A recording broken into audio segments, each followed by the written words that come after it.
Alright guys, ini episod 4 Kelas Kripto. Cikgu nak cakap benda penting.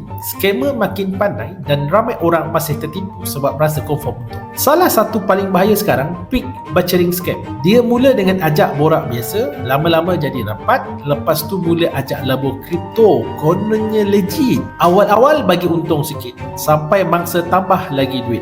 Lepas tu boom, semua hilang. Sekarang pula ada teknik baru, AI dan deepfake scam. Ada video palsu muka selebriti, siap suara realistik, kononnya endorse pelaburan kripto. Hakikatnya semua tu video rekaan, dibuat guna AI untuk nampak meyakinkan. Jadi macam mana nak elak? Pertama, kalau pelaburan janji pasti untung, lari jauh-jauh. Kedua, jangan klik link pelik, terutamanya dari mesej peribadi. Dan ketiga, semak dulu platform itu di laman rasmi Suruhanjaya Security Malaysia. Ingat guys, scammer bukan dungu, dia pandai guna psikologi. Sebab tu dalam episod 5 nanti cikgu nak ajar benda ramai tak faham. Apa itu stablecoin dan kenapa semua trader guna USD.